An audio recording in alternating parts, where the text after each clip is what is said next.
Bonjour et bienvenue sur La Voix du Parfum. Faire entendre ce qui habituellement se sent, voilà ce que je propose dans ce podcast consacré au parfum. Écouter les fragrances, imaginer les effluves, se laisser porter par la voix et inviter l'ouïe et l'odorat à se donner rendez-vous avec votre imaginaire. Quel programme! Laissez-vous transporter par les parfums et les mots et savourons ensemble cette rencontre avec le parfum au travers d'interviews aussi passionnantes qu'inspirantes.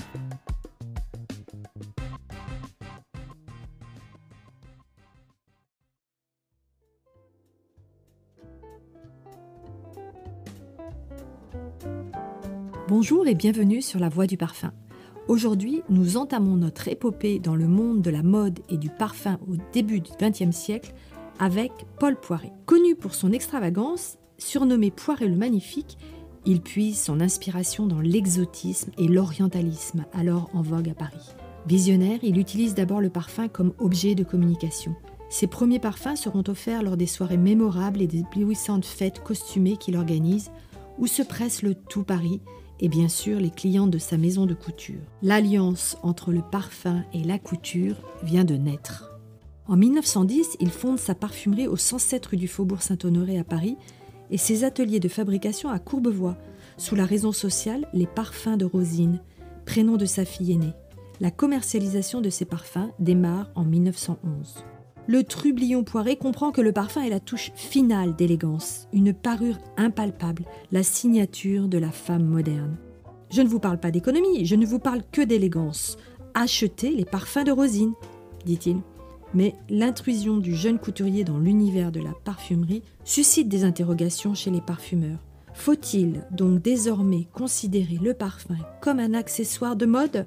Cela ne risque-t-il pas de créer une confusion des métiers ? En s'instaurant couturier-parfumeur, Paul Poiret casse les codes, abolit la frontière entre parfum et mode, instaure une nouvelle ère de l'élégance qui fédère les savoir-faire du luxe et favorise une accession au luxe. Comprend également qu'il est primordial de théâtraliser le parfum et que le rôle du flacon et celui du coffret sont essentiels. Ils sont la garde-robe du parfum. Le nom de ces parfums fait également partie de leur théâtralité. Empreints de poésie ou d'humour, de connotations exotiques, ces noms invitent au voyage. Chez Poiret, Toute la forêt, Arlequinade, Alatin, Maharaja, Le bosquet d'Apollon, Nuit de Chine, Sayamuni, Sa chambre, Spirit of Saint-Louis et bien sûr Émeraude dont nous fêtons le centenaire en 2021. Bref, tous nous transportent en des lieux inédits.